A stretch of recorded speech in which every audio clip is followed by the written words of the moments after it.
Que nada, buenos días. Segundo, vamos a ver tejido sanguíneo. Bueno, para empezar, el tejido sanguíneo lo podemos describir como un tejido conectivo especializado.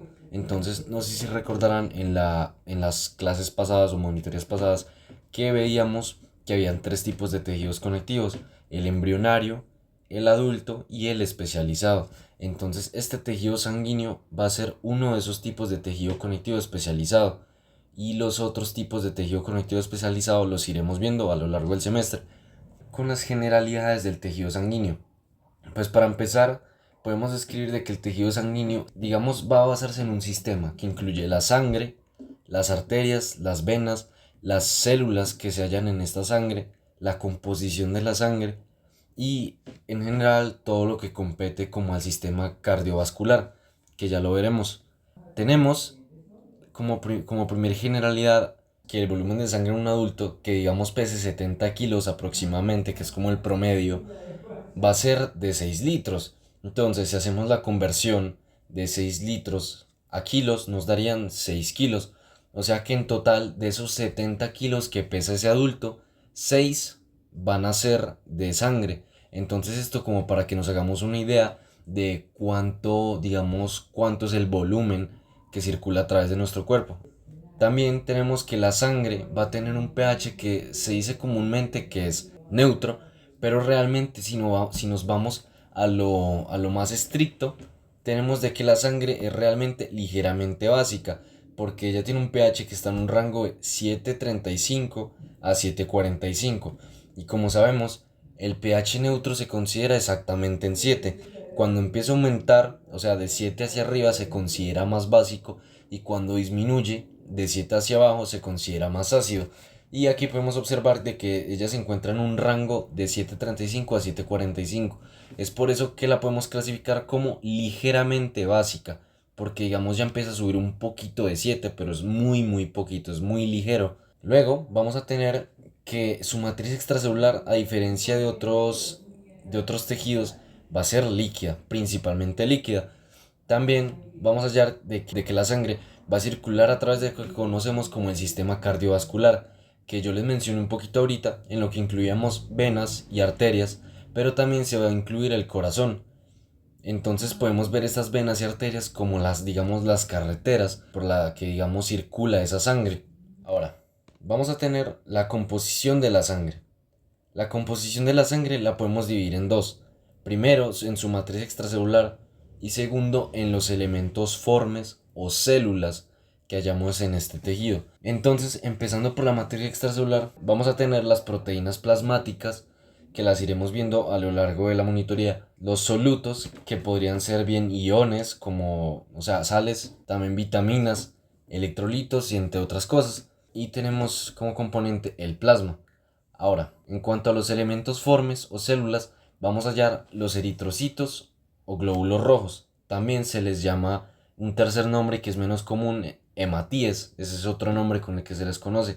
Vamos a tener también los leucocitos o glóbulos blancos, que estos leucocitos o glóbulos blancos es lo que conocemos vulgarmente como, digamos, las células de defensa, o cuando uno dice, tiene las defensas bajitas o tiene las defensas altas, uno vulgarmente se está refiriendo, digamos, a estas células del sistema inmunitario, que es lo que, como les digo, lo que conocemos como la defensa, digamos, las células de defensa, o que nos protegen de infecciones, de bacterias, entre otras cosas que ya iremos viendo.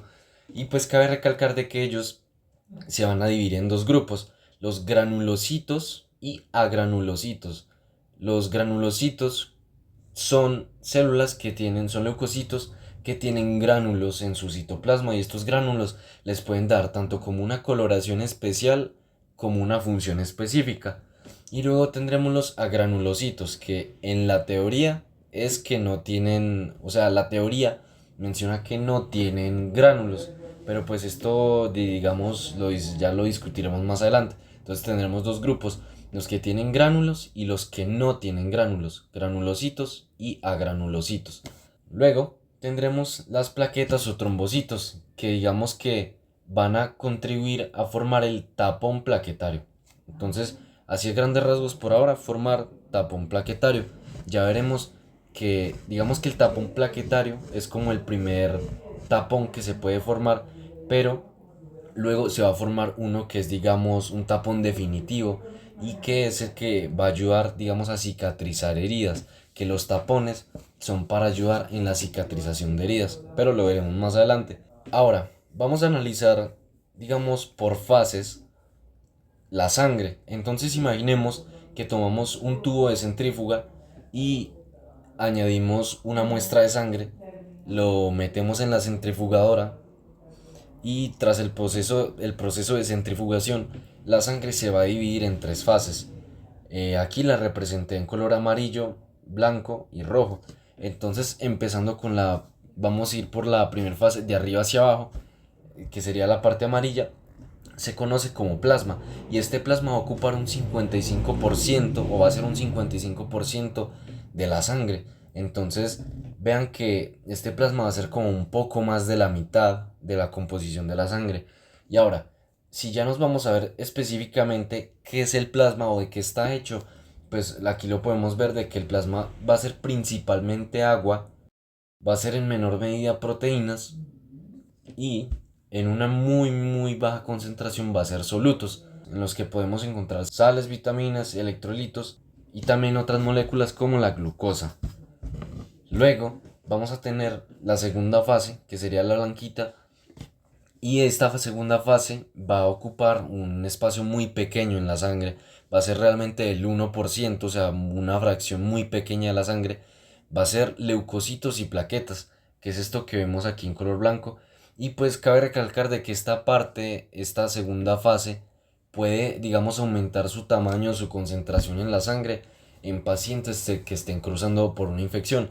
Porque, como les mencioné, estos leucocitos eran las células que se encargaban de la defensa. Esos que le decimos tienen las defensas altas o bajitas, son esas células que van a ayudar a combatir las infecciones o bacterias que nos atacan. Entonces, una persona que esté afrontando una infección, estas células van a aumentar, porque claro, si son las que nos ayudan las que nos defienden, si estamos enfermos, ellas van a tener que aumentar su cantidad para defendernos de una manera más eficaz, porque al ser más, pues nos pueden defender mejor. Entonces digamos que en un paciente esto puede elevar este número de 1, supongamos, a 4%. Luego vamos a tener la tercera fase, que ocupa de un 44-45%, y esta va a ser solamente eritrocitos. Es esta fase que se ve solamente roja y, como les digo, va a ser solamente de eritrocitos, y esta fase que es solo eritrocitos se le conoce como el hematocrito.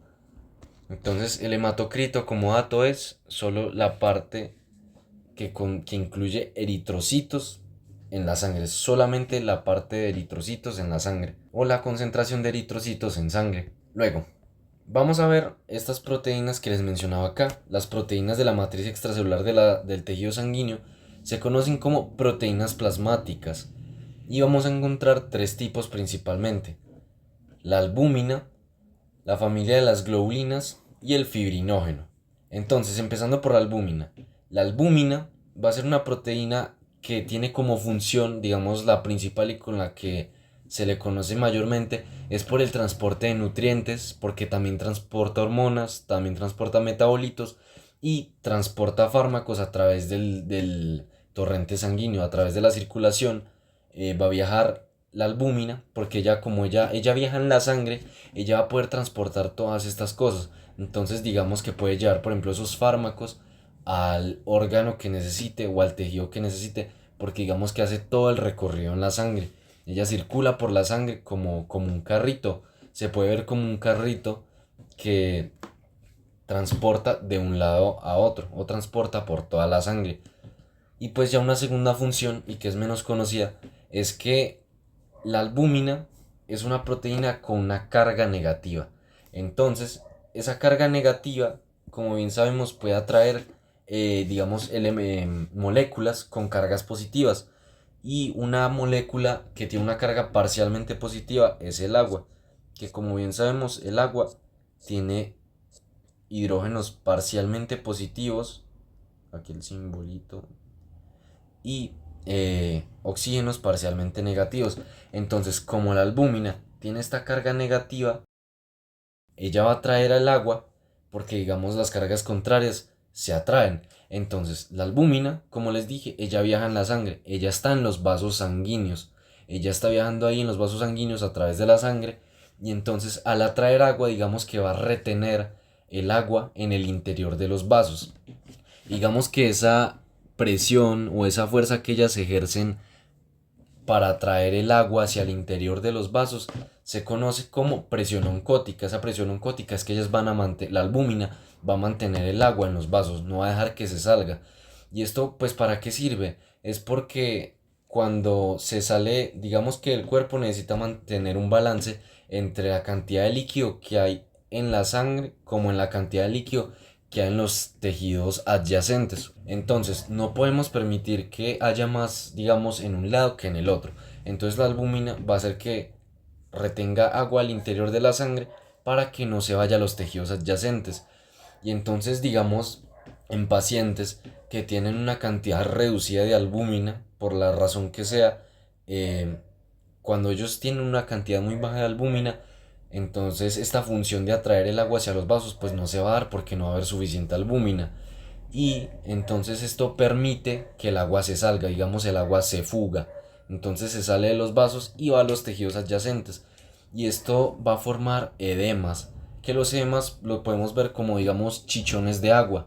Entonces es como una correlación clínica interesante y una segunda función muy interesante de la albúmina. Entonces, con esto de presión oncótica nos referimos a que ella regula el gradiente de concentración, porque es eso de que regula, digamos, la concentración que hay en un lado como en el otro. O sea, ella regula la concentración del agua en vasos sanguíneos para que no vaya a ser superada por la concentración de agua en los tejidos adyacentes. Luego vamos a tener la familia de las globulinas, que se compone principalmente de tres tipos de globulinas. Las primeras son las gamma globulinas, que ellas van a ser conocidas también como anticuerpos o inmunoglobulinas, que son nombres muy famosos para ellas. Anticuerpos, inmunoglobulinas, nos estamos refiriendo a las globulinas gamma o gamma globulinas. Estas inmunoglobulinas van a servir para la defensa. Entonces aquí ya empieza la función inmunitaria. Una parte de lo que les mencionaba es que estas inmunoglobulinas, van a funcionar como marcadores celulares. Entonces, digamos que ellos van a ser proteínas que se van a plantar o se van a adherir. Vamos a dibujar se van a adherir en la membrana de un microorganismo infeccioso. Digamos este acá. Ese es un microorganismo infeccioso, todo maloso. Y entonces van a llegar las inmunoglobulinas y se van a parar en su membrana. Y ellas, como les dije, son marcadores celulares porque su función va a ser marcar a ese microorganismo infeccioso para que vengan otras células conocidas como macrófagos, o por ejemplo también los neutrófilos que veremos más adelante, y que lleguen, que puedan reconocer, o sea, digamos que ellos los marcan para que los macrófagos puedan reconocer que esa es una célula infecciosa. Entonces los macrófagos lo ven y van a decir, ah, míralos, está marcado. Ese es malo, es un agente, es un microorganismo infeccioso. Entonces el macrófago, al ver que está marcado, le facilita el trabajo y entonces, digamos, lo va a fagocitar y luego lo va a degradar en su interior. Entonces, digamos que esa es como la función de las inmunoglobulinas y cómo es que participan en la defensa. Son marcadores celulares que se paran en la membrana o se plantan en la membrana de los microorganismos infecciosos. Luego vamos a tener las alfa globulinas, que ellas transportan hierro, cobre y hemoglobina y también van a mantener la presión osmótica.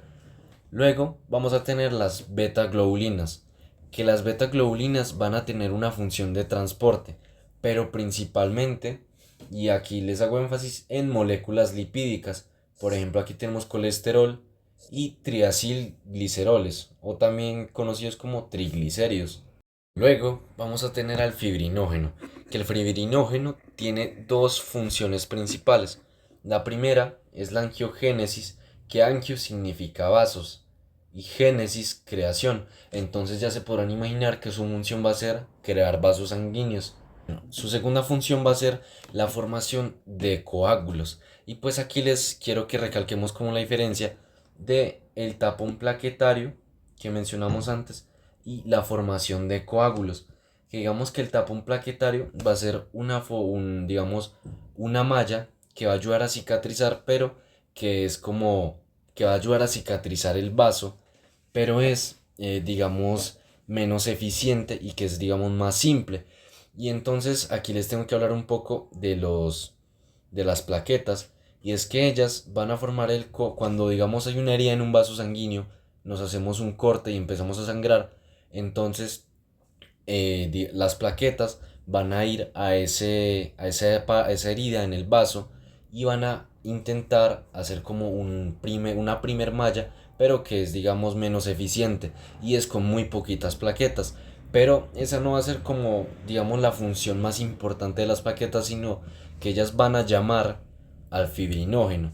Entonces va a llegar el fibrinógeno, que el fibrinógeno es una proteína que luego se transforma en fibrina.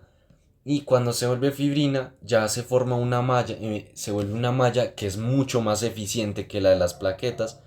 Y entonces esa malla va a empezar a atrapar a otras células. Entonces aquí les voy a dibujar con un vaso. Y digamos, primero llegan las plaquetas.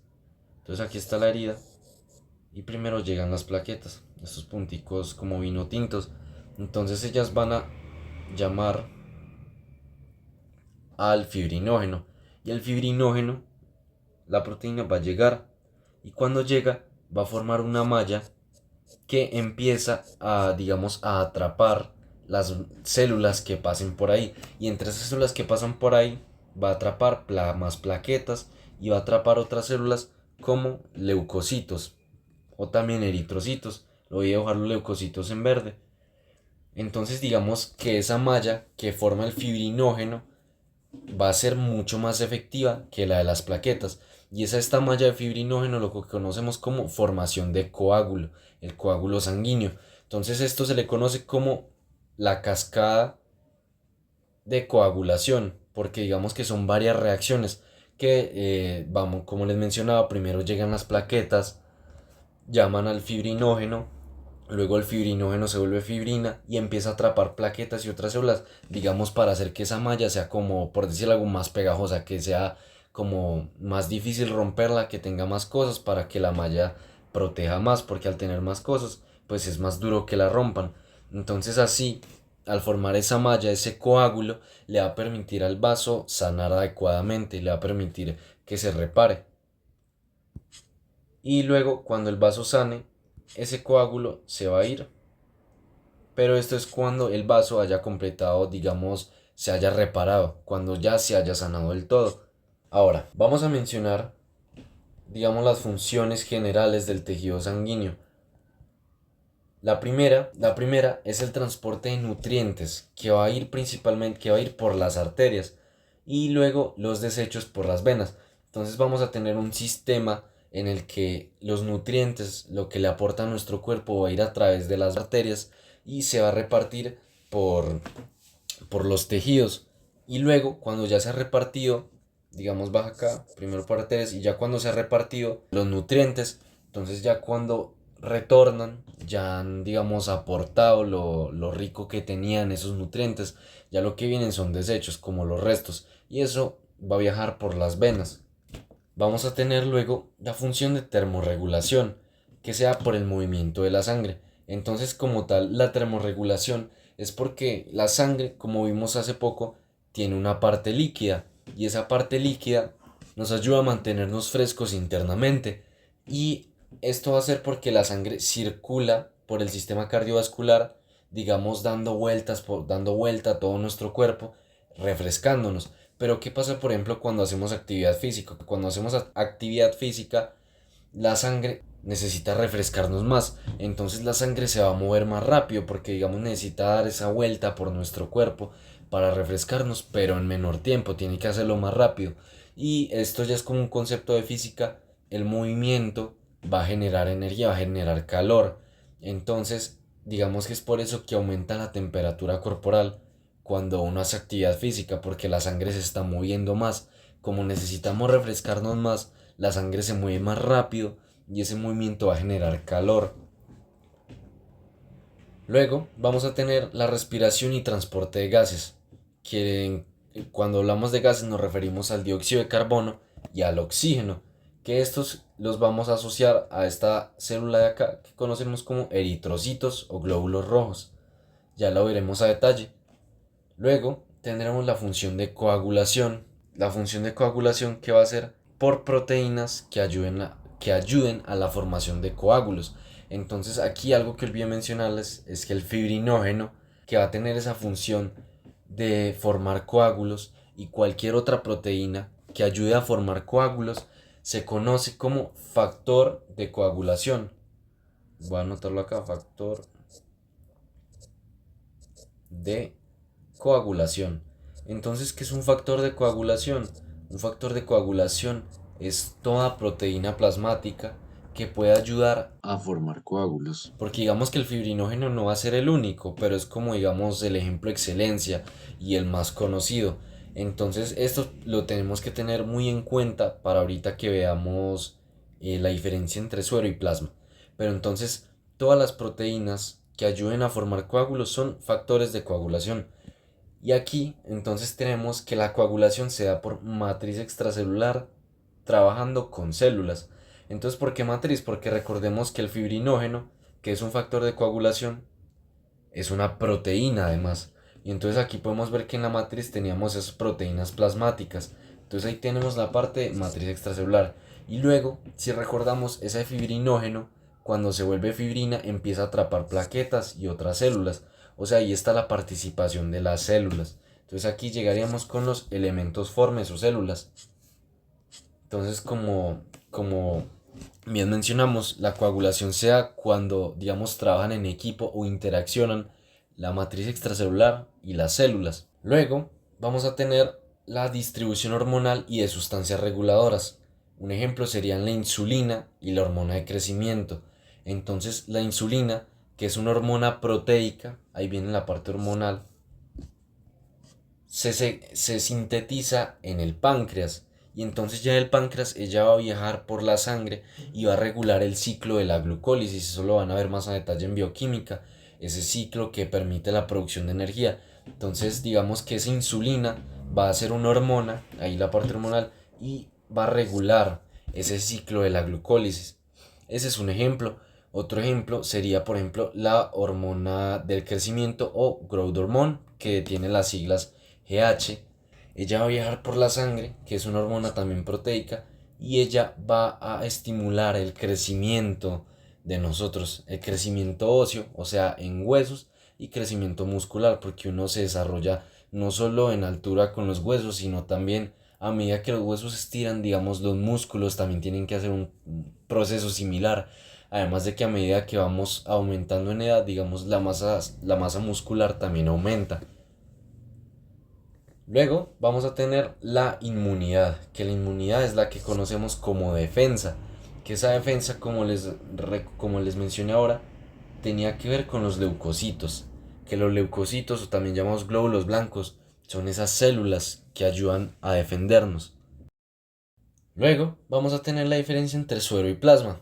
Vamos a dividirlo principalmente, vamos a dividir esto. Vamos a hablar primero del suero y luego del plasma. Pero quiero que tengamos muy en cuenta dos palabras clave en la mente.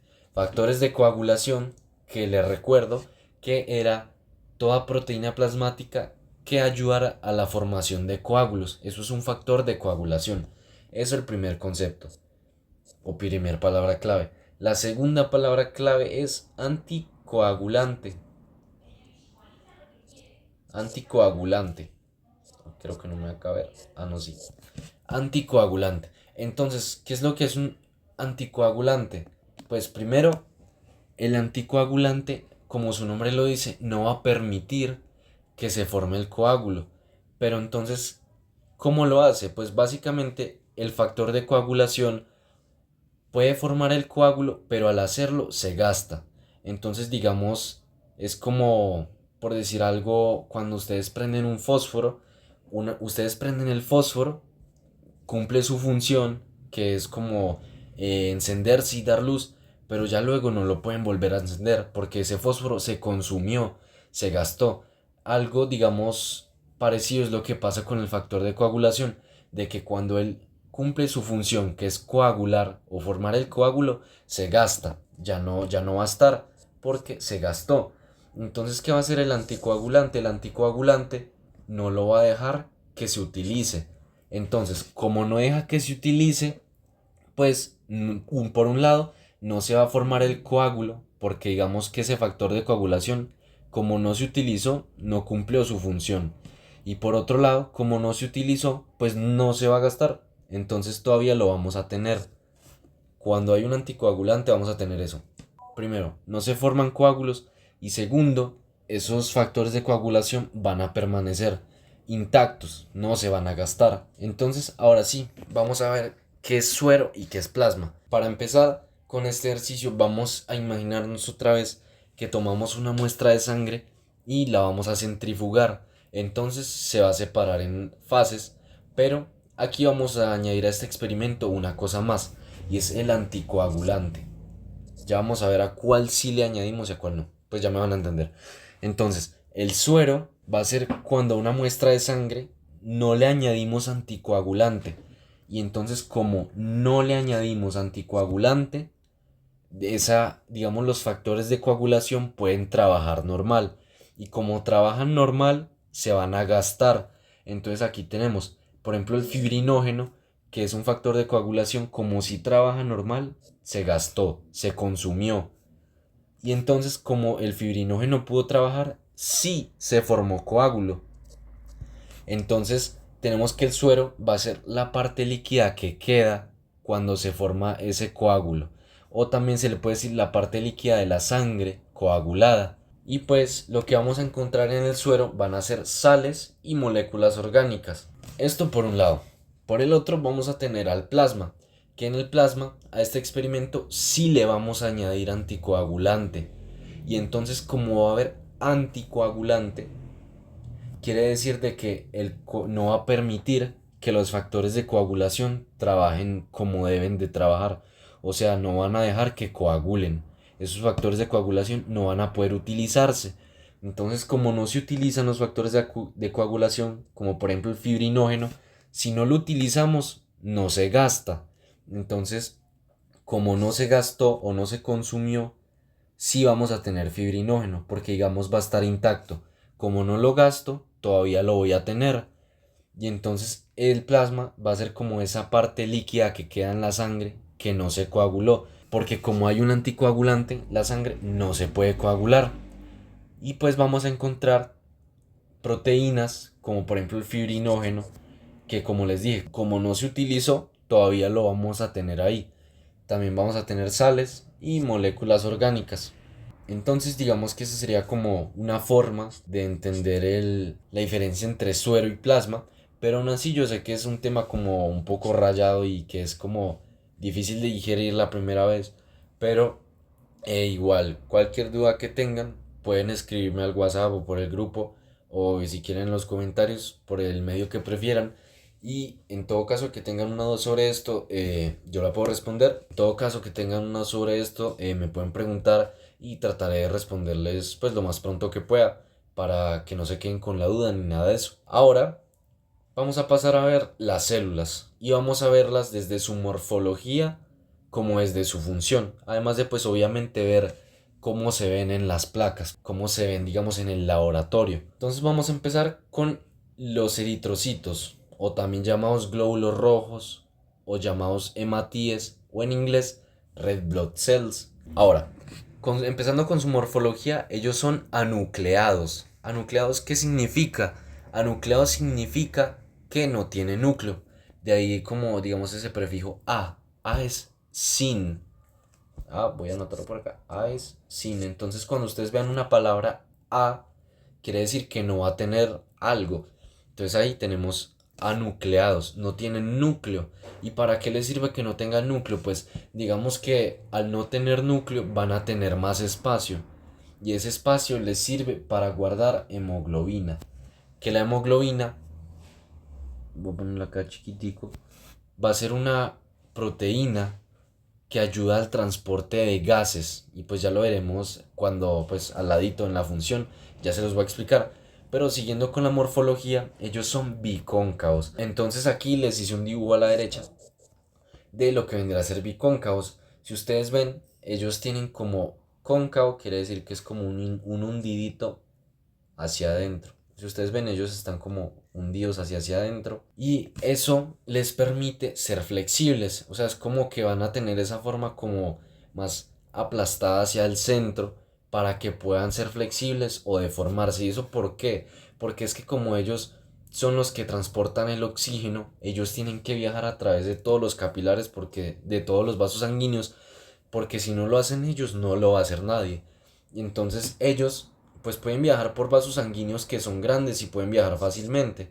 Digamos un vaso de este tamaño pueden viajar fácilmente, pero luego, digamos cuando se crucen un capilar más pequeñito, ellos tienen que llegar hasta pasar por ese capilar para entregar el oxígeno, porque como les digo, si no lo hacen ellos, no lo hace nadie. Entonces ellos cuando tienen que pasar por un lugar que es muy pequeñito, al ser bicóncavos, esa forma les permite como arrugarse. Entonces ellos, digamos, aquí se doblan, pasan acá y salen y vuelven y recuperan su forma, porque realmente es como que les va a permitir como ser tan flexibles para meterse por capilares que son vasos sanguíneos chiquiticos y que puedan recuperar esa forma, o sea, que se puedan doblar, torcer y que no se rompan. Entonces para eso les sirve esa forma bicóncava. Luego, también tenemos su tamaño, que miden de 7 a 8 micras y que son acidófilos. Y los acidófilos, las células que sean acidófilas, van a tener una carga negativa. Y entonces, aquí les pongo como un dato, en adición a lo de que son células que se consideran acidófilas, el tinte de la eosina va a tener una carga positiva. Entonces, como bien sabemos y mencionamos ahorita, las cargas opuestas se atraen. Y entonces las células acidófilas, por esa carga negativa que tienen, van a atraer o van a, digamos, cuando les añaden el tinte de bocina, lo van a fijar. O sea, van a teñirse con la eosina por esa carga que tiene positiva, porque como son opuestos se atraen. Entonces esto va a hacer que esta célula sea eosinófila, que significa color rosado. Eso como un dato, como nomás para, pues sí es un dato y ya realmente no, esto no tiene como mucha relevancia por ahora. Pero pues luego vamos a tener, eso es solamente como un dato. Ahora si podemos seguir con su función, que su función va a ser el transporte de gases, que con esto me refiero al oxígeno y al dióxido de carbono. ¿Y cómo lo va a hacer? Pues vamos a entrar un poquito a un tema, pues un poco a bioquímica, y es que la hemoglobina, como les dije, la hemoglobina estaba al interior del eritrocito. Como el eritrocito, digamos, sacó su núcleo, pudo almacenar a la hemoglobina. Y la hemoglobina es una proteína que va a tener 4 partes y cada una de esas partes se conoce como subunidades. Las moraditas les vamos a decir subunidades alfa y las azules subunidades beta. Ahora, voy a borrar eso porque necesito explicarles como lo que hay en el centro de color cafecito. Eso de subunidades alfa y beta lo van a entender mejor cuando sigan avanzando en bioquímica, pero eso como para que lo vayan ahí, como para irles adelantando un poquito. Y pues lo que les mencionaba es que al interior de, digamos, en cada subunidad va a haber algo que se conoce como el grupo hemo. Ese grupo hemo es esa cosita que les dibujé en color café y ese grupo hemo va a contener hierro. Que el hierro, como sabemos, es positivo. Entonces, al ser positivo, puede atraer al oxígeno, que aquí como vemos, el oxígeno tiene una carga negativa. Entonces, el hierro atrae ese oxígeno y al atraerlo digamos que lo pega aquí o lo digamos lo fija o lo adhiere a ese grupo hemo y pues ya ahí lo transporta y se va viajando por toda la sangre con ese hierro, perdón, con ese oxígeno. Entonces eso es como un dato de cómo es que funciona o cómo es que se transporta el oxígeno. Y pues aquí tenemos en, digamos, en una placa o en cómo se vería en el laboratorio. Aquí podemos ver el tejido, el eritrocito. Que fíjense de que el eritrocito va a estar como más coloreado hacia el exterior. Perdón, vamos a llevarlo a otro color. Va a estar más coloreado hacia el exterior y más pálido hacia el interior. ¿Esto por qué? Porque es que es así, es porque recordemos de que él iba a tener una forma bicóncava. Entonces iba a tener como un hundido hacia acá y otro hundido hacia acá. Y pues esos hundidos van a hacer de que se vea como más transparente al centro, porque va a ser menos grueso. Fíjense que aquí es muy grueso a los, digamos, en los bordes externos, pero ya luego en la parte central va a ser bicóncava, va a ser más delgadito eso, entonces va a ver como más transparente. De ahí que tenga como en la placa como esa coloración más fuerte digamos, en el borde exterior que que en el centro. Entonces, pues lo que les pueden preguntar es tejido, ¿qué es? Tejido sanguíneo y célula, eritrocito. En función, pueden responder transporte de gases. Y ya si quieren especifican oxígeno y dióxido de carbono. Vamos a tener a las plaquetas, o también llamadas trombocitos, o en inglés platelets. Y pues estas plaquetas en características morfológicas van a ser anucleadas, o sea, no tienen núcleo, van a ser muy pequeñitas en relación al eritrocito, porque van a medir de 2 a 4 micras. Entonces ya las vamos a ver ahorita, que son extremadamente pequeñas comparándolas con el eritrocito. Y pues ahora como digamos un poco de historia de cómo es que se forman las plaquetas. Las plaquetas se van a formar cuando una célula conocida como megacariocito, digamos, se le empiezan a caer pedacitos de citoplasma, fragmentos del citoplasma. Entonces, cuando se le caen esos pedacitos de citoplasma van a tener función o actividad biológica. Y esos pedacitos o fragmentos son lo que conocemos como plaquetas. Entonces, para que lo entendamos mejor, un ejemplo que dio la profe que me pareció muy interesante y era ver al megacariocito como una galleta con mini chips. Entonces, digamos que el megacariocito se le iban a caer esos mini chips, se le iban a caer y esos mini chips pues ya iban a independizarse. Cuando se le caen al megacariocito se vuelven plaquetas. Digamos que cada mini chip sería como una plaqueta. Entonces esa es como la historia de cómo es que se forma una plaqueta.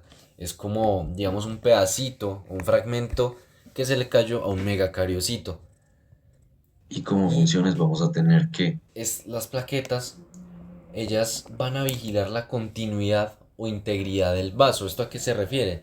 De que ellas van a estar viajando en la sangre y vigilan constantemente que los vasos sanguíneos estén bien, que no tengan ninguna herida, que no estén, digamos, perforados, que no haya, digamos, vulgarmente ningún roto.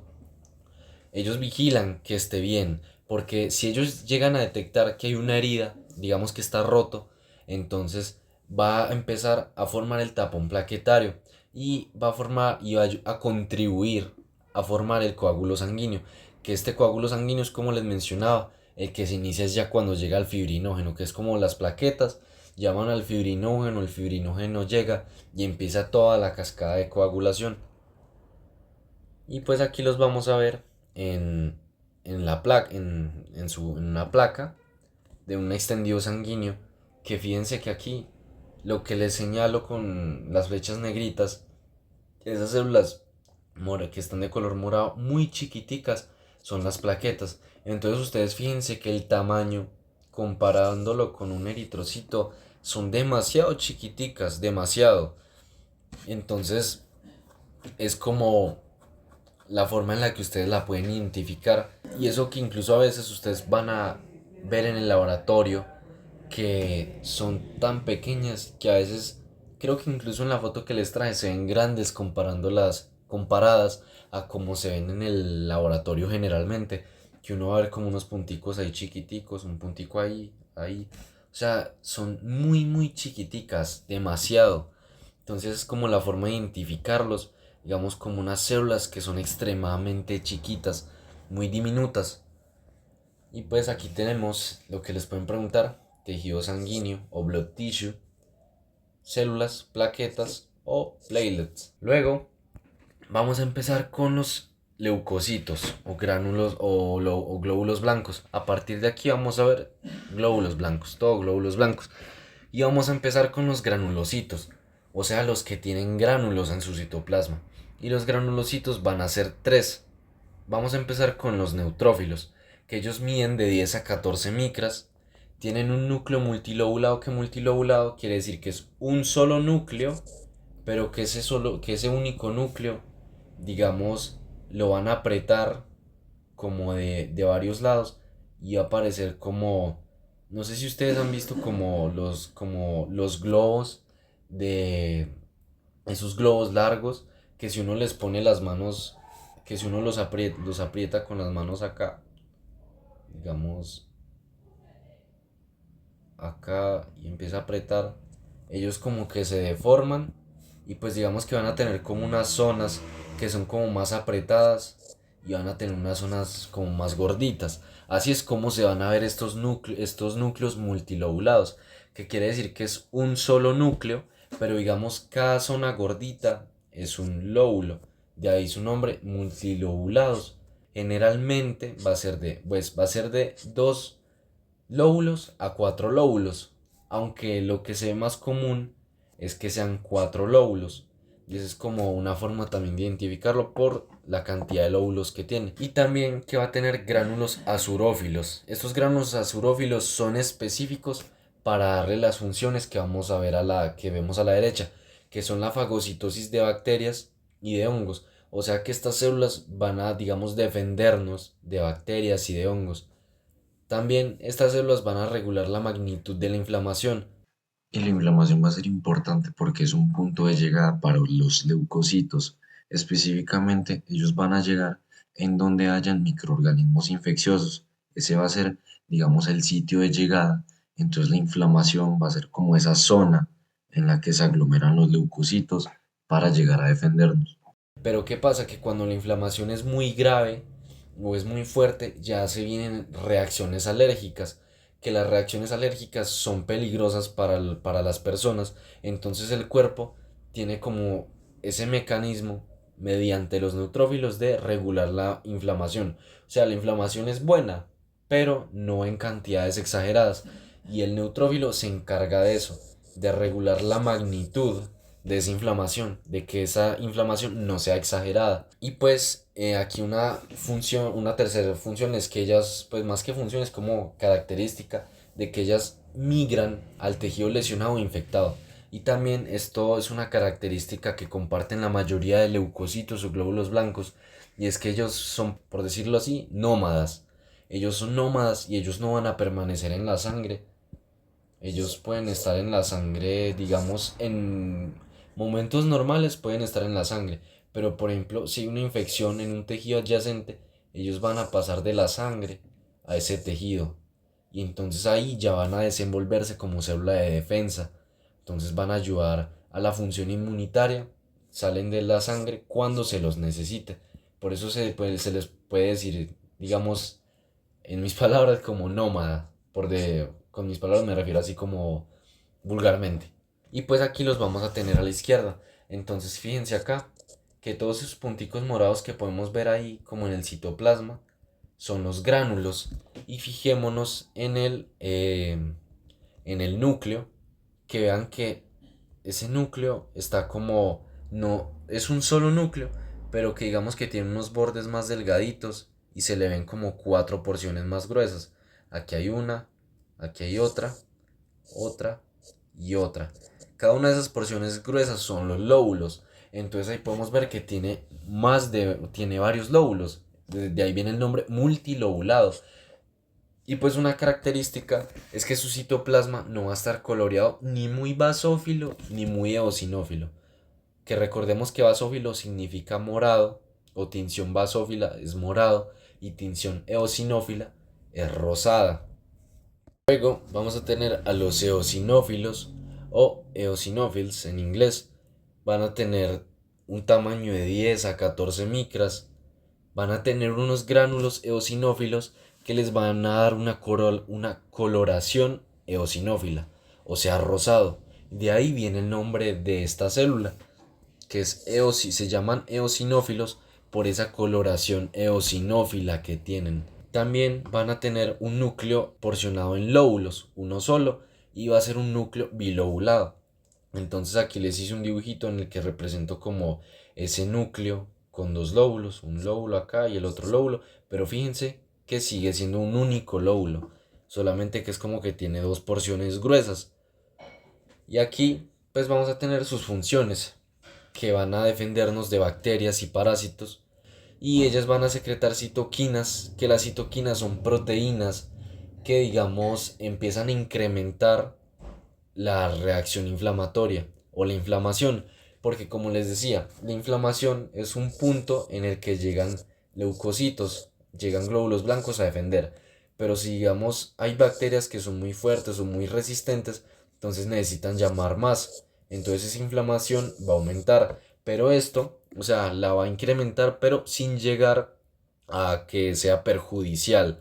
Entonces, ahí está como eso, de que trata de aumentarla, pero sin llegar a ser perjudicial, porque cuando es perjudicial es que llegan las reacciones alérgicas, que eso es perjudicial para las personas. Entonces el cuerpo y esta célula trata de no llegar a eso. Procura como aumentar, sí, pero no llegar como a esos extremos. Y por último, vamos a tener que tienen receptores de inmunoglobulina e histamina. La inmunoglobulina E va a ser un subtipo o una subfamilia de las gamma globulinas que vimos hace unos minutos, mientras que la histamina va a ser una hormona que va a producir inflamación. Aquí les traigo la imagen de cómo se vería en una placa en un laboratorio. Entonces aquí podemos ver su coloración eosinófila, que es bastante rosado. Es bastante, si lo comparamos con el neutrófilo, es bastante rosado. Y pues podemos ver su núcleo que está como lobulado en dos.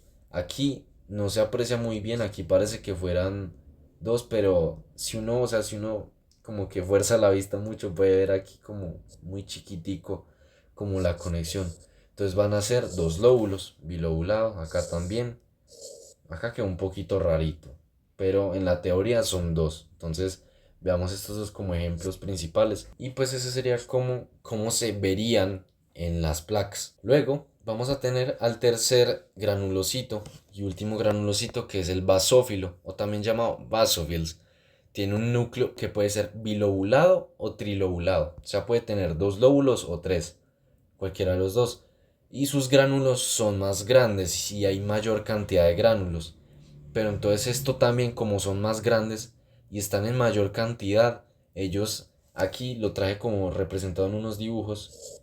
Fíjense, y también aquí en la imagen, de que son tantos y tan grandes que tapan el núcleo. O sea, no se ven casi el núcleo ni el citoplasma se ve casi. Es como esos gránulos, que también olvidé mencionarles que son gránulos basófilos, le dan una coloración basófila bastante morada. Entonces fíjense que bueno, van a colorear ese basófilo totalmente morado, pero demasiado.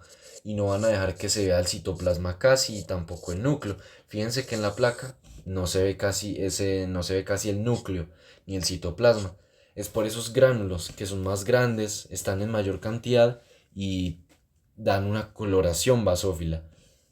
Y luego tenemos su tamaño, que va de 10 a 14 micras. Tendremos en funciones que secretan citoquinas, que las citoquinas, como les mencionaba, eran proteínas para la respuesta inflamatoria o para la reacción inflamatoria. Defienden en contra de alérgenos y de parásitos, y tienen enzimas vasoactivas y broncoconstrictoras.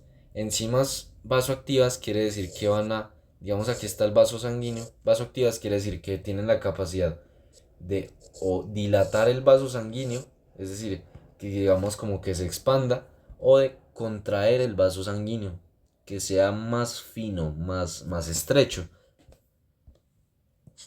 Y luego las enzimas broncoconstrictoras se refiere a los, pues como su nombre lo dice, está en asociación con los bronquios y es para contraer a los bronquios. Va a hacer que se vuelva más fino el paso por los bronquios. Esto tiene mucha relación con los alérgenos y pues el sistema respiratorio.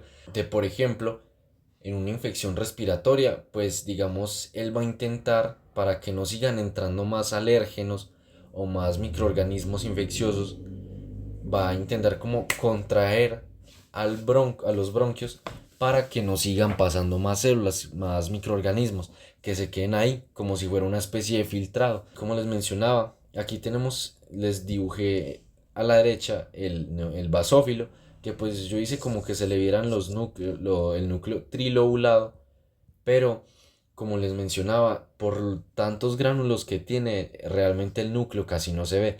Entonces yo la técnica que les doy es que si ustedes ven una célula que está demasiado morada, que está muy oscura, o en algunas placas sale como en un color azul oscuro, pero el todo es que ustedes vean algo demasiado oscuro que no se vea casi hacia el interior, eso es un basófilo. Apuéstenle a que es un basófilo y lo más seguro es que la tengan buena, porque es como esa característica por sus gránulos, que son muy basófilos, muy grandes y en mucha cantidad. Vamos a empezar a hablar de las dos últimas células que se consideran agranulocitos. Y esto agranulocitos quiere decir que no tienen gránulos, pero empezando por el monocito, aquí va a haber algo de controversia y es que el monocito realmente él sí tiene gránulos. Él sí tiene gránulos, pero digamos que en el momento en el que se descubrió el monocito, por las tinciones que utilizaban, no eran visibles para los, digamos, los investigadores o científicos que los descubrieron, no les veían los gránulos, entonces ellos los definieron como agranulocitos, porque para ellos no tenían gránulos, en ese momento no los veían, pero a medida que avanzaban las técnicas de tinción y pues la ciencia avanzaba, ellos lograron ver que ese monocito sí tenía gránulos, que se llaman gránulos azurófilos, y pues esos gránulos le dan las funciones específicas que ya vamos a ver a la derecha. Pero entonces, como ya los habían clasificado como agranulocitos, pues ya no podían deshacer su error. Entonces les tocó dejarlos como con esa clasificación. Entonces eso pues como un poco historia de cómo es que se nombró así, o por qué lo hicieron y qué pasó luego. Pero entonces eso para que lo tengan en cuenta. Ellos se clasifican como agranulocitos, pero es por ese error, ese dato histórico. Pero ya luego se dieron cuenta de que sí, de que ellos realmente sí tenían gránulos. Estos monocitos sí tienen. Y pues otras características morfológicas es que tienen un núcleo arriñonado o en herradura, que arriñonado también se le puede decir en frijol.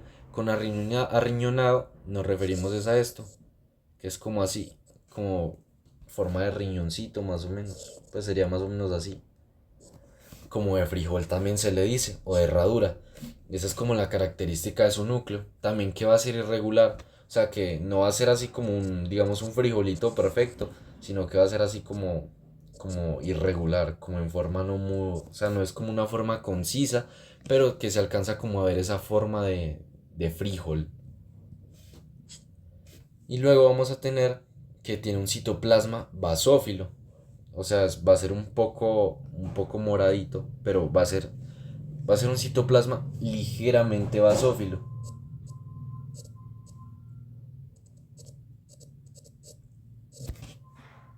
Va a ser un citoplasma ligeramente basófilo. O sea que va a tener una coloración morada, pero muy, muy clarita. Y va a tener un tamaño de 15 a 22 micras. O sea que todas las células que hemos visto hoy, estas van a ser las más grandes en tamaño en relación al eritrocito. Fíjense acá, por ejemplo, tenemos este eritrocito y vean comparado el monocito, lo grande que es al lado de un eritrocito. O sea, se ve la diferencia de tamaños muy marcada. Y luego pues vamos a tener las funciones, que ellas secretan citoquinas, que ya sabemos que es por un lado para producir inflamación, pero en el caso específico de los monocitos, aparte de producir la reacción inflamatoria, van a producir células, otras células de otro tejido conectivo especializado, que es, me estoy hablando del primero, tengo que decirles, estoy hablando del tejido óseo, que es otro tejido conectivo especializado, pero la célula que va a producir se va a llamar osteoclasto. Esto les voy a anotar aquí, tejido óseo, pero todavía no vamos a profundizar sobre el osteoclasto, solo tengan eso como un dato importante que les va a servir después, de que el monocito produce a los osteoclastos mediante citoquinas. Esto va a ser importante para las siguientes monitorías o en las siguientes clases con las profesoras cuando sigan avanzando, a medida que vayan avanzando. Luego vamos a tener que ellos fagocitan residuos de células muertas. Entonces, por ejemplo, las células que hacen apoptosis, que la apoptosis es, por decirlo de alguna manera, una célula ve que ya está vieja o que ya no funciona igual que antes, entonces se suicida. Eso es como una forma de verlo. La apoptosis también se le llama muerte celular programada. Y pues esta parte de fagocitar residuos de células muertas también va a fagocitar bacterias. Entonces va a tener esa función de defensa. Y que puede migrar a otros tejidos. Y cuando migra a otros tejidos se vuelve un macrófago. Que el macrófago es esa célula grande que les mencionaba ahorita en el ejemplo del microorganismo infeccioso. Que cuando lo marcaban las inmunoglobulinas llegaba este macrófago y se lo comía. Entonces ese monocito se va a transformar en un macrófago cuando migre a otros tejidos. Y por último, o bueno, el último agranulocito va a ser el linfocito, o en inglés lymphocytes, y van a tener un tamaño de 6 a 8 micras. Y ellos en definitiva no van a tener gránulos de ningún tipo. Van a tener un núcleo grande y a veces se les van a ver nucleolos, que pues aquí los nucleolos yo se los representé en el dibujito, van a ser como unos dos punticos claritos que se ven en el núcleo. Entonces pues digamos que en la placa, de pronto en algunas que lleguen a ver en el laboratorio se vería algo como esto, como unas bolitas chiquitas más claritas al interior del núcleo. Pero esto pues es como se puede ver. O sea, no es como ley que lo vayan a ver sí o sí. Por ejemplo, aquí en este caso no salió. Pero en algunas células, en algunos linfocitos que miren en los microscopios sí lo podrían llegar a ver. Y pues van a tener un núcleo muy grande. Y como ese núcleo es grande, pues va a tener muy poquito, o sea, se le va a ver muy poco citoplasma. De ahí esta característica que añadí, que es citoplasma escaso. Con escaso me refiero a que no se ve casi, porque el núcleo es demasiado grande. Esa es una característica que en relación digamos, al tamaño del linfocito, tiene un núcleo demasiado grande comparado con el resto de, por decir algo, su cuerpo, pero específicamente su citoplasma. Que ustedes ven el citoplasma nomás este pedacito ahí al lado, a los lados, que es demasiado pequeño comparado con el núcleo. Y pues también mencionar que su citoplasma es ligeramente basófilo.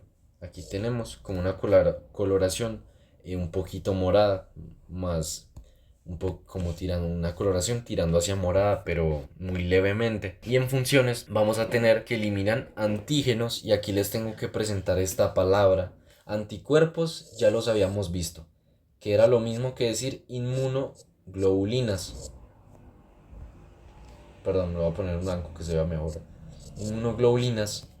Y los antígenos, cuando hablamos de antígenos, y aquí les tengo que pedir que hagan, que digamos, le pongan mucho cuidado a la palabra antígenos, pues a la parte de genos y cuerpos. Cuando decimos antígenos, nos referimos a microorganismos infecciosos, o sea, digamos, a los malos, a los que nos hacen daño. Y cuando decimos anticuerpos, nos referimos a esas proteínas que llamábamos inmunoglobulinas, que van a ayudar a marcar. Entonces, porque les digo esto, porque es que son nombres que son muy parecidos, y pues hay una tendencia como a confundirlos.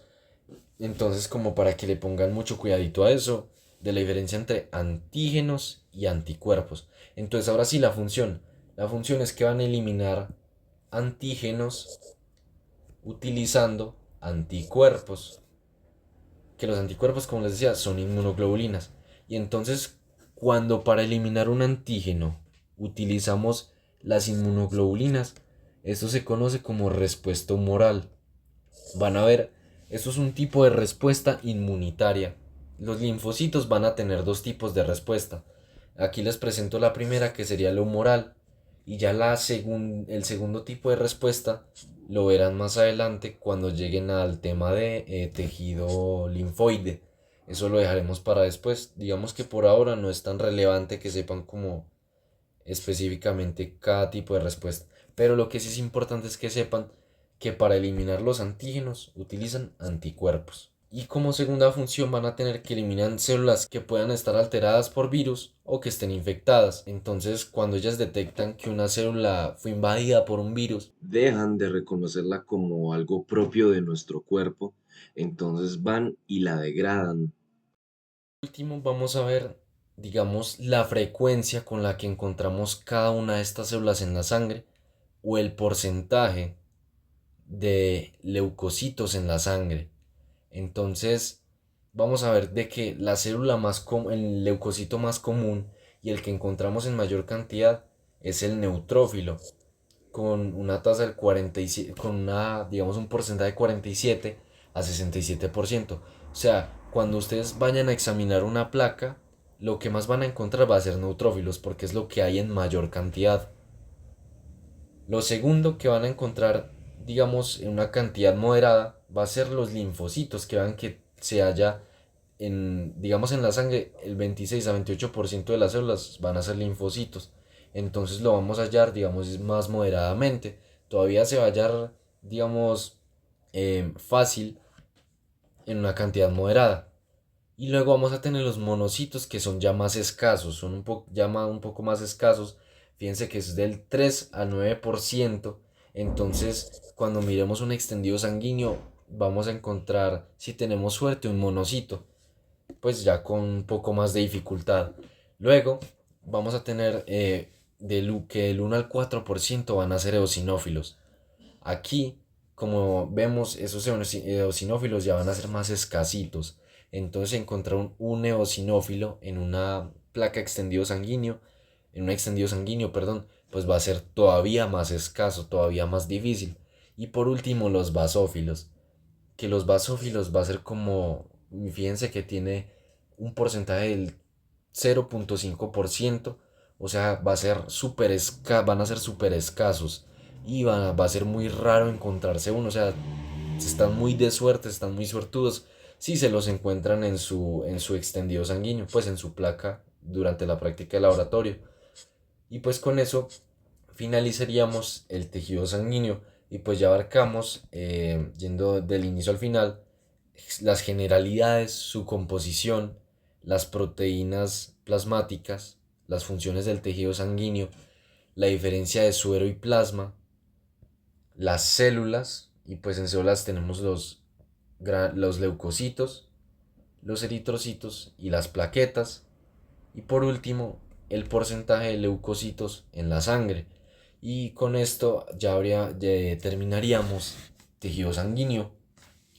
Y pues nuevamente les digo, cualquier duda que tengan, algo que me quieran preguntar, eh, ya sea de este tema o cualquier otro, me pueden escribir, ya sea al grupo o al WhatsApp personal o en los comentarios, y estaré atento para responderlo. Entonces, pues nada muchachos, eso sería todo. Que estén bien y nos vemos luego.